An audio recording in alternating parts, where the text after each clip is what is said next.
Good afternoon, everyone. Welcome to Green Gazette reporting for a greener tomorrow. I am Ian from Com31 and Green FM, and along with me is Gwyneth Aristo from the Digital and Multimedia Journalism Program or DMJ. So isang magandang araw sa iyo, Gui. Hello, good Welcome here dito sa ating Green Gazette reporting for a greener tomorrow. Thank you for inviting me. So first and foremost, no, ano ba meron sa DMJ para magbigay ng tayo additional context sa ating mga viewers and listeners? Okay. So DMJ, Digital and Multimedia Journalism, is the newest or one of the newest programs in De La Salle University Dasmariñas, and it's a rebranded version of the previous broadcast journalism program. And here, ayun nga, journalism siya, but digitalized and parang merged with multimedia arts. Siguro as a part of the is this the shift from the traditional journalism Yeah. to the digital one? Parang lahat na, nilahat Okay. na mundo ng journalism. So, etong Green Gazette naman, for everyone's information, this is a special episode specially produced for development communication as part of our collaboration with multiple partners, multiple sectors, especially concerning the environment. Kasi, ang umaangkla ang ating World Press Freedom Day sa temang A Press for the Planet, Journalism in the Face of Environmental Crisis. Also, this is in collaboration with our communication planning, no? So, for our first question, no? So, how can investigative journalism drive environmental change? So, kasi 'di ba, as journalists, we produce documentaries, special contents, Yeah. expose. So, in the lens naman of environmental crisis, environmental issues, how can you further use it? I think the way journalism helps in aiding environmental change is just a little similar lang din naman with any kind of social change. Na through journalism kasi, we are telling real stories about what's happening actually in the world right now.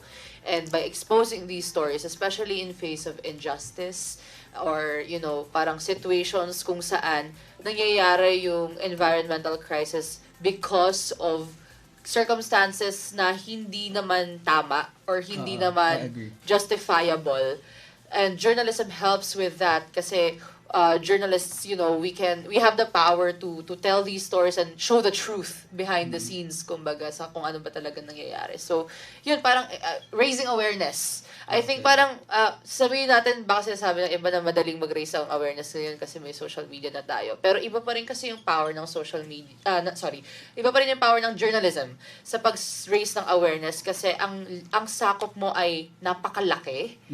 Parang hindi ka lang, parang your audience is not just one person or your family or friends, but like a large group of people, and this can affect environmental change talaga. Also, Gui, to add on that, no, nung nabanggit mo na journalism is powerful, I think we are equipped with the necessary skills, necessary competencies para makapaghatid ng balita to the public. Yes, that's right. Kasi medyo nagiging mainit na issue ngayon yung parang kung sino-sino na lang pwede maging journalist. Yung mga And, vloggers yeah. natin na nagsasabi na sila na daw ang bagong Oo. tagahatid ng balita. And that's still not true. That's not right. Kasi Oo. ang journalism, hindi siya madali. May proseso siya at pinag-aaralan siya ng mabuti kasi hindi pwedeng basta-basta ka lang mag-release ng information. Lalo na kapag scientific, kapag data-driven, kapag environmental. Kasi lives are at stake here. Oo, kasi one wrong move, you can cause panic and Yes, hysteria to the exactly. general public. Oo, kaya hindi siya, you have to tiptoe over it, hindi siya pwedeng basta-bastahin lang. Kaya importante yung actual journalism talaga sa pagdating sa environmental reporting. No, with regards to that, Guino, as part of digital multimedia journalism, we have also seen the release of your teaser video for the DMJ program. So Yes. we would like to congratulate you on that. Kasi Thank grabe you. ang critical responses on that. You're critically acclaimed, no, ng ating iba't ibang sector, from the admissions office, from the CJD students, and from the general public itself. So thank kamusta you. naman yung experience with that? Oh, it wasn't easy kasi first years pa lang naman kami dahil kami yung pioneer batch, but it was a lot of fun. I was one of the people who planned the commercial and directed it, and it was really fun to try and make that commercial video to promote our program kasi parang hindi pa na kaya technically hindi pa namin naaaral lahat ng subjects, parang nagagawa na namin agad. Yun yung feeling. So it was really nice. Also with regards naman to that promotion ang naging central team natin for DMJ, no. Yeah. So with regards naman sa ating plano, since ayun nga katulad na banggit earlier, ang Press Freedom Day ay umiikot sa journalism ng environmental issues. Meron bang plano ang DMJPC or Digital in shaping environmental narratives present? Okay, so for now kasi hindi pa formally formed yung DMJPC or Program Council ng DMJ kasi wala pa kaming juniors, wala pang napakaunti pa lang namin. So it's still not easy to, to start programs or activities or whatever. Nagsisimula pa lang talaga kami. But as of now, nasa parang planning stage kumbaga kami right now. Pre-prod, kumbaga. And ginagawa kasi namin ngayon, marami na kaming plano para to aid Lasalians, Caviteños, and Filipinos through journalism. So, ayun, yeah. nabanggit mo yung aid, no? So, with regards to visuals, kasi I think visuals is a primary component sa paghahatid ninyo ng balita, ng katotohanan. So, how can you maximize the usage of photography and videography? Pati isama na rin natin ang audio arts when it comes to environmental storytelling. Napaka-importante talaga ng visual and audio pagdating sa storytelling. Kasi kapag nagsabi ka lang ng kwento or pangyayari through words alone, yes, words are very impactful, but I don't think it's enough, especially right now in this current times. Kasi kung wari, pag sinabi mo na you told a lot of people that, okay, may 5 tao na nalunod kasi nagkabaha sa barangay ganto ganyan. They know, okay, may nalunod. Pero pag sinabi mo na may nalulunod, 5, na may namatay dahil sa isang baha, tapos may kasama pang video, tapos may kasama pang picture, may kasama pang audio, iba na yung emotional response na mabibigay nila. Emotions, no? Kaya you can see like the change in traditional journalism. Ngayon, yung mga journalists na nagko-cover ng mga crisis, ganyan, pag pumupunta talaga sila sa mga lugar, bini-video nila lahat, pinipicturean nila lahat. Kasi ganun talaga ka-important yung visual and audio pagdating sa environmental Kaya reporting. siguro isa rin yan sa factor but yung mga newscast yung mga newscast na napapanood natin sa TV, especially the prime time, yung mga top-rated programs natin. Because kasi pag nakikita mo yung mga news packages, yung mga pinoproduce nila na content, makikita mo dun na grabe yung nai-evoke na emotion. Kasi kaya 'di ba yung iba sabi nila, ayoko muna ng balita ngayong gabi kasi nai-stress ako, nabibigatan ako. So, ayun, with regards to that, kasi storytelling ang pagbabalita eh. So, dito naman, paano natin siya i-angle on the environmental aspect? Paano natin ma-amplify yung boses ng mga apektado ng environmental issues? Kasi for example, yung mga deforestation, paano naapektuhan dun yung, for example, yung mga nag-aalaga ng mga, or nagbabantay ng ating mga sanctuaries, ng mga taong naapektuhan ng mining, yung mga nalalandslide. So, paano natin i-angulo yung storytelling sa isang environmental perspective? Ang unang, talaga dyan, action, I think, is pumunta sa mga lugar na to na affected. Kasi parang, we can do it remotely, or we can look at it from afar. Pero iba pa rin kasi yung pag-cover ng isang story kapag nandun ka mismo habang nangyayari yung nagaganap. So for example, nag-viral ulit yung KMJS because they visited Jessica Soho visited Homonhon Island where really parang bad mining practices are happening. Kaya parang madaming nagpo-protest na mga natives from Homonhon Island kasi nga nasisira yung lupa nila. And through that, ang daming, nag-respond sa online na parang, ay, ganito pala nangyayari sa Homonhon, di namin alam. So, grabe, yung ganong documentary nakakapag-raise talaga ng awareness. Yes, so yun yung importance niya. And ganun umanggulo. Dapat kasi ang angulo, ayun, dun sa KMJS na example na binigay ko, ang angulo kasi nila is pumunta sila dun sa lugar, talagang kinausap nila yung mga taong nagpaprotesta, kinausap pa nila yung mga kumpanya na nagmimina, or they tried to talk to them. So parang, alam mo yun, kita mo na agad almost all aspects of the story. And that's important when it comes to things like, injustice and environmental activism, kumbaga, di ba? So with regards to environmental activism, do you think na kunyari itong mga programa natin na ginagawa with regards to journalism ay nakakatulong sa call to action? Yes, of course. Kasi, ang pag-raise ng awareness, hindi yan mangyayari kapag hindi na broadcast sa media. And kapag hindi siya na-raise ng awareness, kulang yung tao. Hindi maririnig yung call nila, yung kinakailangan nila. And these important, advocacies or yung mga pinaglalaban ng mga activists na ito, especially like indigenous peoples, talagang kailangan nila ng parang airtime, ano ba yung exposure, ayan, sa media pa, kasi kulang pa eh. Feeling ko, lalo na ngayon, nagkulang pa yung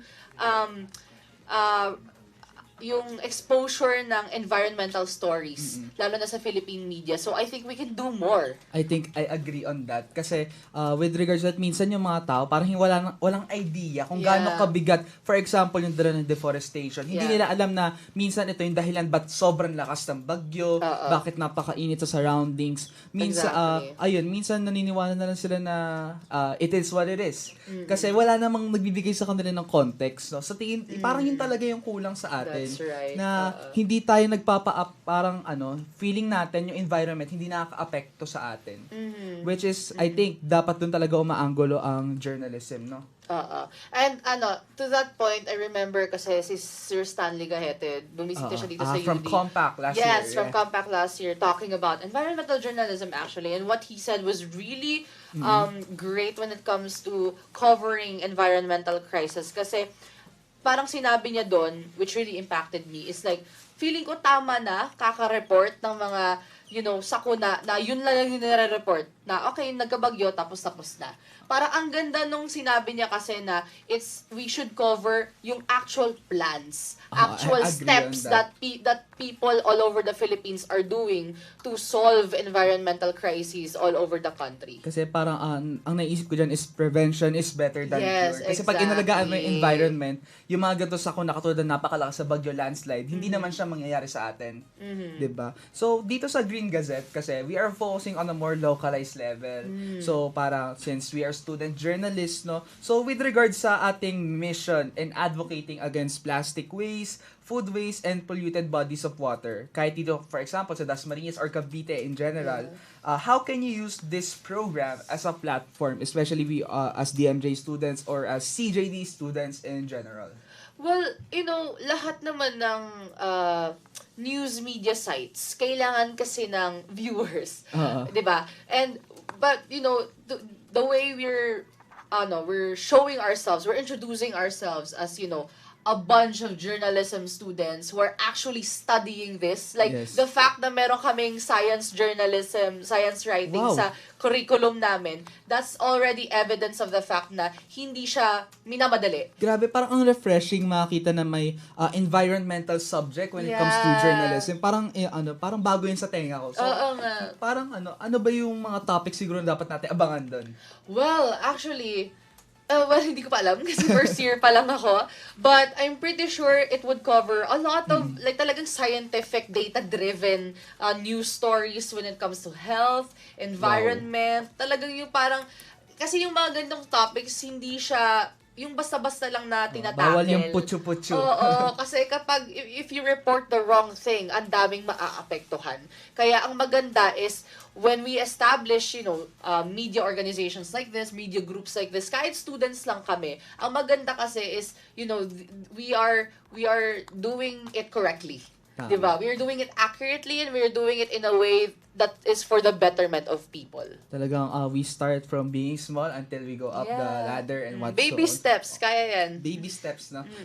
So, Guino, dito sa Green Gazette, ano siguro yung mga topics na dapat pa nating abangan once we completely go live? I think, yung sinabi ko kanina, because I'm a big advocate for indigenous people's rights, kasi malaki yung connect talaga ng mga IP groups sa environmental crisis na nagaganap ngayon. Kasi sabihin natin na may problema sa pagmimina, may problema sa deforestation, hindi lang kasi weather lang yan or may baha or may landslide. Actual people and their, homes, people living there in those locations at this moment are being affected by it. And we need to do something about it. Hindi natin pwedeng ipalipat lang sila basta-basta Oo, or yung mga bigyan ng i-relocate pera lang. tapos yun na yun. Kasi, lives are being changed. Lives are at stake. Oo, at ang kalaban nila, corporations, politicians. So, hindi siya madaling, parang, kaya, for me, important talaga to tell these people's stories kasi for me talaga kulang pa yung exposure nila sa media at the moment, lalo na dito sa Pilipinas, and telling their stories, I think, is the correct step towards that. Grabe. So, makikita din natin na yung simpleng food waste, yung simpleng yung plastic waste, Yes. polluted bodies of water, hindi lang tayong mga nandito na apektuhan, pati na rin yung mga indigenous people. Yes. Especially kunyari sa North, we have the people being affected by the dams na Yes. hindi maayos na irrigation. Grabe, ang dami palang factors na involved dito, no, Gwi. So with that, paano na naman natin, 'di ba? We already mentioned the investigative journalism, paano natin i-anggulo, paano natin gagamitin ang media. Nabanggit mo din earlier na data-driven, no? So, how can we bridge the gap between the scientists and the journalists in environmental communication? Ayun, like I said, pinag-aaralan siya. So, kasama yun sa curriculum namin, yung pag-aaral sa science and health reporting. Kasi ang important talaga sa pagbabalita ng mga ganito is how will you deliver these stories in a way that's simplified and will actually connect to the Filipino people. Kasi hindi pwedeng magre-release ka lang ng data or statistics or numbers, tapos yun na yun yung ibabalita mo. Hindi pwede yun eh. Kailangan ipaintindi mo sa mga tao, sa mga nanonood, kung ano ba yung nangyayari. Hindi pwedeng numero lang. Hindi pwedeng scientific names lang. So, that's the challenge. Kasi kapag scientist ka lang and you don't understand how science reporting works, parang ang makakaintindi lang sa'yo, scientist lang din. So, that's the importance of science journalism or environmental journalism talaga, in fact. Kasi, nagiging parang vehicle ang journalists para mas mapaintindi sa mga tao yung mga sa tingin nilang complicated ideas, mapapasimplify at mas maiintindihan at makakakonect sa For mga tao. example, yung mga simpleng scientific terms na lang, no? Paano, for example, kunyari, ikaw na yung journalist, yung from the environmental issue, paano mo, for example, mapapadali, maintindihan ng general public since sila ang target audience natin dito? Paano mapapadali yung pagsabi ng mga ganun terms or pag-intindi sa mga proseso na may kinalaman sa agham? It's all about, I think, parang yung angulo na kukunin mo, the words you choose, and how you actually understand the story in your mind. I think, kunwari, bibigyan ka ng sobrang daming data tungkol sa paparating na big one earthquake. Kung for example, tapos ang lahat ng binigay sa'yo, research studies, For or example, kaya, seismic technologies. Yeah, Paano mo ganyan. i-explain yan? Kaya, example. Okay. Parang, sige, seismic technology, for example, kasi, una, sa lengguwahe. Mag-uumpisa yan talaga sa language that you're going to report. Nasa Pilipinas tayo, Filipino, or kaya, yung provincial languages. Yun din, buti naalala ko, isa rin sa advocacy ko ay yung pag-encourage sa regional language reporting. Kasi, lalo na nung nawala ng prangkisa ang ABS-CBN, totoo. medyo nabawasan yung mga regional reporters or Oo, regional diba kasi, TV may shows. specific segments sila. For example, in the afternoon, naalala ko lang, may mga regional newscast before Yes. mag-air yung TV Patrol. Yes, may so, ganon. ang laking pala nung naging epekto nun. Kasi wala na tayong masyadong balita on a localized context. Yes. So exactly. So going back to your point, yun yung important, pinakaunang step sa pagre-report ng kahit ano, especially science and health reporting, is localizing it. Kasi kailangan intindihin mo muna, wow, I feel like I'm discussing yung journalism subjects. Pero yun talaga, localizing it, kailangan intindihin mo sino yung nanonood. If it's the common people, you have to talk or you have to explain it in a way that the common people will understand. Yan, simply put. Ayun, so simplification talaga ang proseso. So bilang last message na din, no, as digital multimedia journalism students, paano mo ma-deliver further yung mga advocacies ninyo and paano nyo mabibring yung katotohanan with regards to your course, especially with the digital media? Una, kailangan talaga namin ng support from everyone as much as we can kasi we can't do this alone. Environmental crisis reporting is not easy at all. I agree. But ang maganda talaga is nasa UD tayo, and DLS-UD, It's the greenest university. boasts itself to be Grabe. the greenest We university. are so proud to be DLS-UD Right. students. So hopefully we'll get support from everyone in our university when it comes to advocating for environmental change. And as journalism students, kakayanin namin. We'll Yes. really strive hard We along will with support you guys Oh, along thank the you. way. Yeah, we'll do our best para nga mas matuto kami at mai-report namin ang tamang balita na nararapat na malaman ng mga tao. Maraming salamat, Gui, at sana sa pamamagitan ng Green Gazette, we can further amplify the voice not only of the DMJ students, but also with regards to environmental issues and environmental updates, and also belonging to the greenest university in the Philippines. Once again, I am Ian Flores, and along with Miss... Gwyneth Aristo, thank you so much. Thank you so much, Gui. Once Thank again, you. this is Green Gazette reporting for a greener tomorrow, only here on 95.9 Green FM. Radyo ng lahat, para sa lahat. Magandang araw po.